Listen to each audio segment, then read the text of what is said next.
जितने भी वेद पुराण शास्त्र आदि सब जितने कुछ भी हैं, इन सब का ध्येय क्या है? वेद पुराण संत मत एहो, वेद पुराण संत मत एहो, वेद पुराण संत मत एहो, वेद पुराण संत मत एहो, सकल सुकृता फल राम सनेहो, सकल सुकृता फल राम सनेहो, वेद पुराण संत मत एहो, वेद पुराण संत मत एहो। मानस कहती है कि वेद पुराण संत मत एहो, सकल सुकृत फल राम सनेहो। वेद पुराण जितने भी शास्त्र हैं, पूजा पाठ जितने कर्मकांड हैं, यज्ञ तप जितने प्रकार के अनुष्ठान हैं, इन सब का एकमात्र ध्येय क्या है, एकमात्र लक्ष्य क्या है कि एन केन प्रकारेण आपके मन में भगवान श्री राघवेंद्र सरकार के प्रति प्रेम जागृत हो जाए। और इधर बाबा तुलसीदास जी कह रहे हैं, जे यही कथई स्नेह समेता, कही यही सुनी यही समुझ सचेता, होए राम चरण अनुरागी। और उसका सूत्र बताया कि वो प्रेम कहां से मिलेगा, बोले इस कथा से। इस कथा में यदि आप बैठ गए तो फिर समझ लो प्यारे, भगवान का दिव्य प्रेम यहां बढ़ता है, जो सबको थोड़ा थोड़ा मिलता है। तो सब धर्म कर्म का श्रेष्ठ फल है क्या? ये न के न प्रकार न भगवान के प्रति प्रेम जागृत होना। तो इसीलिए जो सती पिछले जन्म में जिस राम की पहचान नहीं थी सती को, और इस सती जाकर राम जी की परीक्षा लेने लगी, वही सती आज जब पार्वती बन करके आई है, तो पार्वती मैया के मन में राम कथा सुनने की इच्छा जागृत हुई है। कैलाश का दिव्य शिखर है, जहां पर भगवान भोलेनाथ अपनी धर्म पत्नी पार्वती मैया के साथ नित्य निवास करते हैं। और कैलाश में एक विशाल वट वृक्ष है प्यारे, नित्य नूतन सुंदर सब काला, जो हमेशा हर वक्त सुंदर है।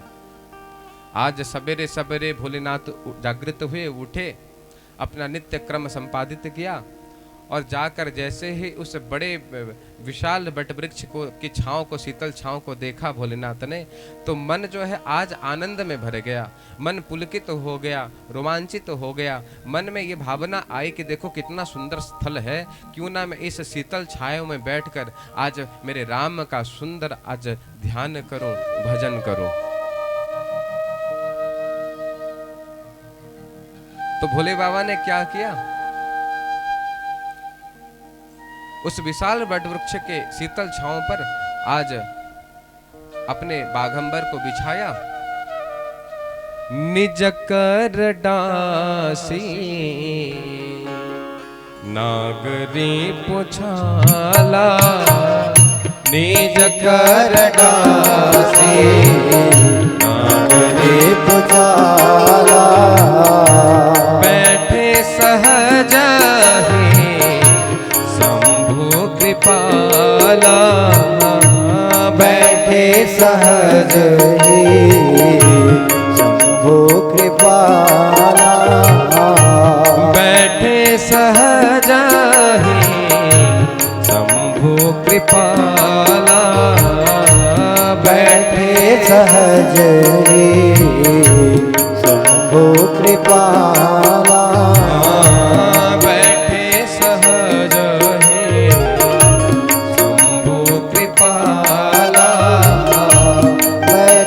सहज ही शंभो कृपाला।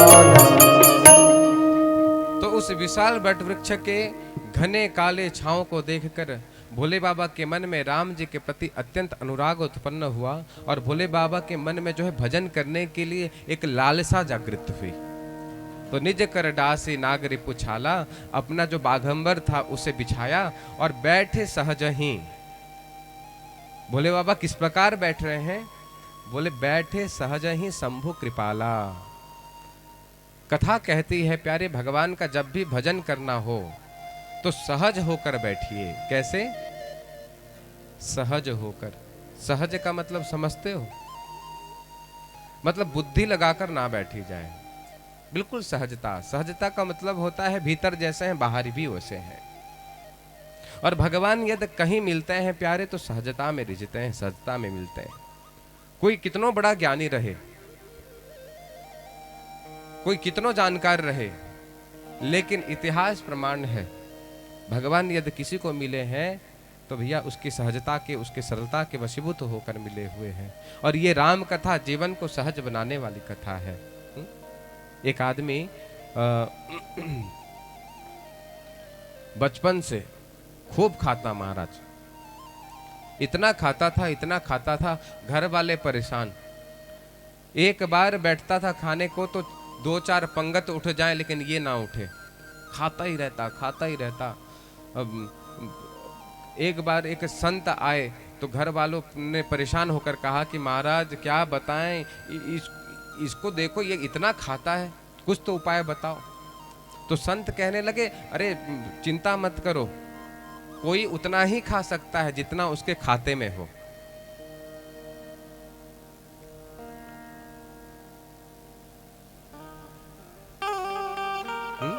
अपने खाते से अधिक कोई नहीं खा सकता। खा सकता है क्या? जितना जिसके खाते में लिखा हुआ है वो उतना ही खा सकता है, उससे ज्यादा नहीं खा सकता। संत कहने लगे चिंता मत करो, उतना ही खाएगा जितना इसके खाते में है। अब खाता जाए और बीच बीच में कहता जाए वाह वाह वाह वाह, दाने दाने में लिखा है खाने वाले का नाम, दाने दाने में लिखा है खाने वाले का नाम। तो घर वाले तो खिंच जाते थे, भैया कोई 2-4 रोटी खाए समझ आता है, मैया चूल्हे के सामने बैठी है ऐसी गर्मी में और 25-30 रोटी खाने वाला कोई बैठ जाए तो मैया की दशा कैसी होगी। तो ये बीच बीच में कहे कि वाह वाह, दाने दाने में लिखा है खाने वाले का नाम।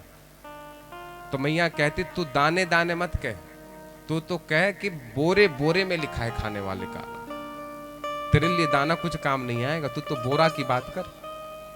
एक दिन घर वाले परेशान हुए, इसे निकाल दिए, भग यहाँ से, तेरा कोई काम नहीं, केवल खाता पीता रहता है, काम ना धंधा, घुकड़ बेच करके केवल। बेचारा सरल आदमी, सहज आदमी, हाँ अब घर से निकल पड़ा। अब कहाँ जाऊं, क्या करूं? जाते जाते क्या देखता है कि एक भगवान श्री राम जी का मंदिर है। तो मंदिर के सामने सीढ़ियों पर एकदम बड़े तगड़े हट्टे कट्टे पंडा जी बैठे हुए हैं, मंदिर के महंत जी थे। तो महंत जी का जब इसने दर्शन किया तो गदगद हो गया, वाह भैया खाते पीते लग रहे हैं। देखा है पंडाओं को कैसे एकदम, हमारे यहाँ जगन्नाथ जी कब आप दर्शन करने जाओ ना तो पंडाओं का दर्शन करना, एकदम मोटे तगड़े, और भैया ऐसा लगता है कि उनके शरीर से घी टपक रहा है, एकदम खुले बदन में बैठे रहते हैं जगन्नाथ जी के पास, लक्ष्मी जी के पास, और ये मोटे मोटे सोने के बढ़िया चैन पहन करके। तो वैसे ही एक पंडा जी बैठे हुए थे, तो देखा इसने गदगद हो गया, लगा कि बढ़िया सुंदर खाने पीने वाले हैं ये देवता। तो जाकर प्रणाम किया, गुरुदेव बढ़िया सुंदर मंदिर है आपका, और तो यहाँ भोजन वोजन की व्यवस्था रहती है? तो पंडित जी कहने लगे महंत जी हाँ बिल्कुल रहती है, हमारे यहाँ तो रोज 5 पंगत लगते हैं, खूब खिलाते हैं महाराज, भगवान की कृपा से कोई कमी ना है। इसे तो बढ़िया मौका मिल गया मंदिर में रहने का। तो हाथ जोड़कर पंडा जी को निवेदन किया कि गुरुदेव यदि आप कहें तो हम यहीं गुजर बसर करें, यहीं रह जाएं, आपकी कृपा हो तो क्या करना पड़ेगा? तो पंडा जी कहने लगे कुछ करना नहीं है, बस गुरु मंत्र ले लो, कंठी की माला और तिलक लगाओ, उधर पुंड रामानंदी तिलक, और रह जाओ हमारे साथ, चेला बन जाओ हमारे। फिर क्या था महाराज, हाँ मरता क्या नहीं करता, सवेरे से बेचारा भूखे प्यासे था। तो उसी समय गुरुदेव से दीक्षा ली, कंठी माला पहना और अपना रामानंदी तिलक लगाए, वहीं रहने लगा। अब गुरुजी से पहले ही कह दिया कि गुरुजी यदि आपको कोई दिक्कत ना हो तो हम 5 पंगत में बैठकर खाएंगे तो चलेगा? गुरुजी कहने लगे इतना खाते हो? ये कहने लगा गुरुदेव सब आपकी कृपा है, खा लेते हैं, ठीक है खाओ, हमारा काम ही है लोगों को खिलाना, तुम भी खाओ। खूब प्रेम से रहने लगा। लेकिन संयोग से आज इसने क्या देखा कि भैया भंडारी जो है, हलवाई जो है, वो कोई खाना नहीं बन रहा, चूल्हा जो है जला नहीं अब तक, अब 10 बजने को आ गए। ये सवेरे से उठता, ये सीधे जाता चौके पर कि भैया आज क्या बन रहा है देख करके आए। तो आज जब देखने को गया तो क्या देखता है कि चूल्हा चौका सब ठप है, और जिसे देखो बस राम राम राम राम राम राम राम राम राम राम राम राम। अब ये गया गुरुजी के पास, जाकर कहने लगा गुरुदेव आज भोजन नहीं बन रहा है, भंडारियों का दर्शन नहीं है। तो गुरुजी कहने लगे तुम्हें पता नहीं आज एकादशी है, और एकादशी में जो है हमारे मंदिर में भोजन नहीं बनता, तुम भी एकादशी करो, आज तो खूब राम राम करो। ये बेचारा तो रोने लग गया, गुरुजी मैं एकादशी तो कर लूंगा लेकिन द्वादशी नहीं देख पाऊंगा। क्यों? बिना खाए गुरुजी एक प्रहर जिंदा नहीं रह सकता, एक दिन भूखे नहीं रह सकते भगवान के नाम से। ये कहने लगा भगवान ही मुझे ऐसा बनाया, मैं क्या करूं, मैं भूखे नहीं रह सकता गुरुदेव। ठीक है, तो यहाँ तो भोजन बनेगा नहीं, तुम एक काम करो, मैं तुम्हें सामग्री देता हूँ, इसे लेकर के जाओ और नदी के तट पर एक वृक्ष है, उसके नीचे भोजन बनाना और स्वयं पाना, और खूब आटा, राम रस और डालडा और घी और बढ़िया सुंदर गुड़ आदि सब दे करके, जब अब अपने पूर्ति एक दो लोगों के पूर्ति वो लेकर के गया सामग्री, अपने हिसाब से भोजन बना के खाना है। अब आज से पहले कभी तो भोजन बनाया नहीं था इसने, लेकिन पीछे से गुरुजी ने कह दिया सुनो, भोजन बन जाए तो पहले भगवान को पवाना और उसके बाद स्वयं पाना, पहले भगवान को भोग लगाना। अब ये लेकर के गया। अब आज से पहले कभी इसने भोजन बनाई नहीं थी, लकड़ी आदि जुगाड़ किया और पत्थर लगाकर लकड़ी चूल्हा बनाकर भोजन बनाया, रूखी सूखी रोटी जो भी जैसे बन पड़ा, और बनने के बाद फिर सामने रखा। अब इसे गुरुजी का स्मरण हुआ बातों का कि गुरुजी ने कहा था कि पहले भगवान को भोग लगाना। अब इसने बड़े भाव से बुलाया, हे प्रभु अब देखो इतना समय तो हमें भोजन बनाने में लग गया, पेट पर चूहे कूद रहे हैं, फटाफट आकर के भोजन भोग पा करके जाओ। भाव से गाने लगा, राजा राम आए, सीता राम आए, प्रभु राम आए, मेरे भोजन का भोग लगाइए। राजा राम आए, सीता राम आए, प्रभु राम आए, मेरे भोजन को भोग लगाइए। ओ मेरे भोजन का भोग लगाइए, ओ मेरे भोजन को भोग लगाइए। आचमनी अरखान आरती यहाँ यही मेहमानी, आचमनी अरखान आरती यहाँ यही मेहमानी, आचमनी अरखान आरती यहाँ यही मेहमानी, आचमनी अरखान आरती यहाँ यही यजमानी। रूखी रोटी पाओ प्रेम से, रूखी रोटी पाओ पेट से, पियो नदी का पानी, राजा राम आए, प्रभु राम आए, मेरे भोजन का भोग लगाइए। ओ मेरे भोजन का भोग लगाइए। ओ मेरे भोजन का भोग लगाइए। अब भगवान ने उस प्रकार ही भोग लगाया जैसे आपके और हमारे घर में लगाते हैं दूर से। अब रो रो कर पुकारे, प्रभु जल्दी आओ, भोजन पाओ, गुरुदेव का आदेश है। आप भोजन जब तक नहीं पाओगे हमें भी भोजन चखने को नहीं मिलेगा, भूख से अलग परेशान हो रहे हैं। फिर भी भगवान नहीं आ रहे। अब अंत में कहने लगा, भूल करोगे यदि तज दोगे, भोजन रूखे सूखे, भूल करोगे यदि तज दोगे, भोजन रूखे सूखे। भूल करोगे यदि तज दोगे, भोजन रूखे सूखे। भूल करोगे यदि तज दोगे, भोजन रूखे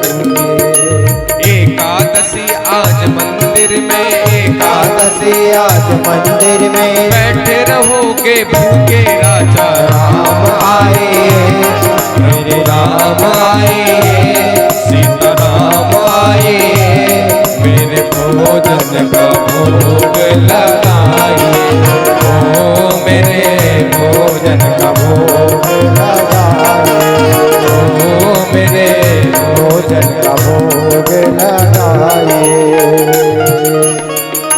जब इसने कहा कि एकादशी आज मंदिर में बैठे रहोगे भूखे, तो भगवान बड़े गदगद हो गए।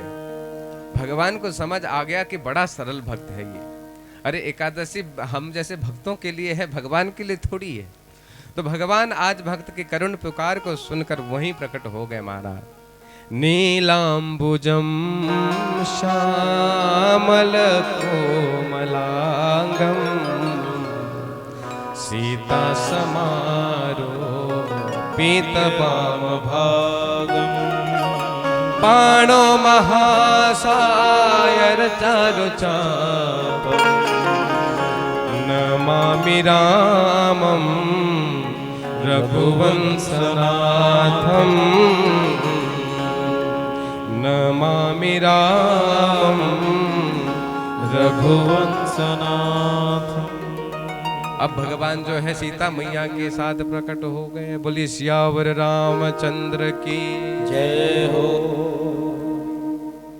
अब इसे जब भगवान को देखा गदगद हो गया, लेकिन एक बार भगवान को देखता, फिर अपनी रोटी को देखता, फिर भगवान को देखता, फिर रोटी को देखता। भगवान मुस्कुराने लगे।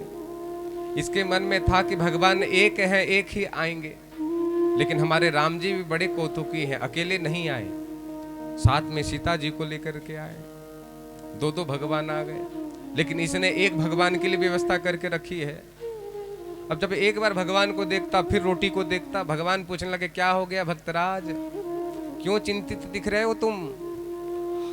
ये कहने लगा प्रभु हमारे गुरुजी ना भगवान को बुलाने को कह रहे थे, मुझे लगा कि एक भगवान आप आओगे, तो मैंने केवल आपके लिए ही व्यवस्था करके रखी थी और आप आ गए दो।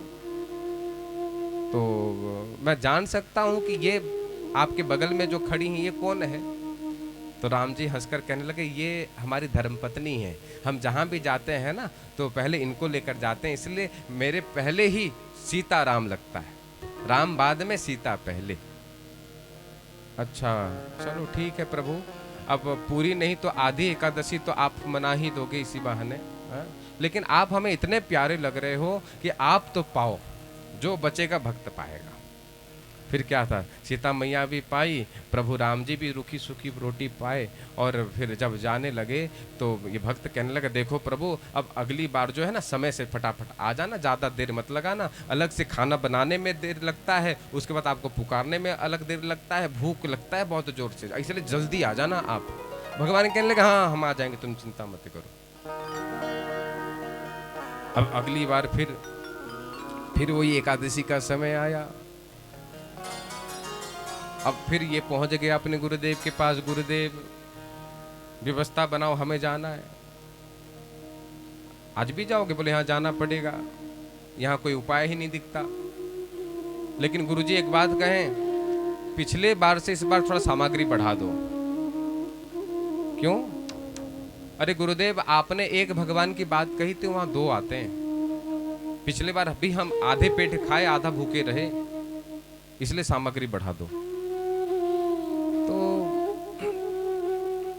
गुरुजी को लगा कि खाने पीने वाला भक्त है, भूखा रहा होगा, तो थोड़ा सामग्री बढ़ा दे, कह दिया शिष्यों को कि थोड़ा ज्यादा दे दो इसे।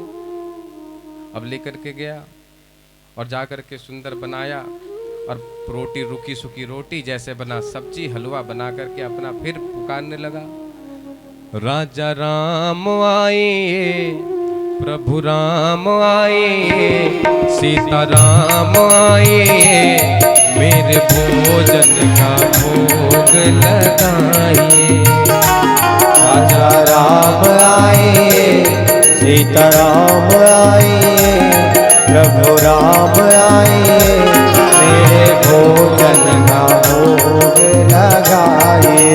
ओ मेरे भोजन का भोग लगाइए, मेरे भोजन का भोग लगाइए। जैसे ही पुकारा, भगवान जो हैं लखन भैया और सीता जी को लेकर के प्रकट हो गए। बोलिए लखन सिया रामचंद्र की जय। दक्षिणी लक्ष्मणो यश्च वामे तो जनकात्मजा। अब भगवान जैसे ही प्रकट हुए, प्रणाम किया, लेकिन जब 2 के जगह इस बार 3 भगवान आए हुए थे, फिर इसका मूड खराब हो गया। हे भगवान, ये कैसे भगवान है, हमेशा बढ़ते जा रहे हैं। फिर भगवान की तरफ देखे, फिर रोटी की तरफ देखे। पिछले बार 1 की व्यवस्था की थी, 2 आए, इस बार 2 की व्यवस्था करी, 3 आ गए। इस बार भी फिर हमें आधे पेट रहना पड़ेगा। फिर पूछने लगा, प्रभु एक बात कहें? हाँ पूछो। ये तो आपकी धर्म पत्नी है, समझ आ गया। ये बगल वाले ये भैया कौन है आपके? तो राम जी कहने लगे, ये हमारे छोटे भाई हैं। अच्छा, मतलब इस बार आप छोटे भाई को भी साथ ले आए? प्रभु बुरा मत मानिएगा, एक बात कहूं? हाँ बताओ। हमने आपके भोग की ठेका लेके रखी है, आपके पूरे परिवार के भोग की ठेका लेके रखी है, हैं? हर बार आप एक एक बढ़ा के लेके आते हो, हमें आधे पेट रहना पड़ता है, लेकिन फिर भी आप हमें इतने प्यारे लग रहे हो कि आप तो भोग पाओ। लक्ष्मण भैया को लगा कि प्रभु कहाँ लेकर के आए, अच्छा स्वागत हो गया हमारा। भगवान भोग पाए और जैसे ही जाने लगे, ये भक्त कहने लगा, प्रभु 2 मिनट रुको, आप पहले मुझे बताओ कि पीछे आने अगले एकादशी में आप कितने आओगे, मैं उसके अनुरूप भोजन बनाऊंगा। भगवान कहने लगे, चिंता मत करो, हम आ जाएंगे, तुम चिंता मत करो, तुम तो भोजन बना लेना। अब फिर प्रभु चले गए। फिर एक एकादशी आई,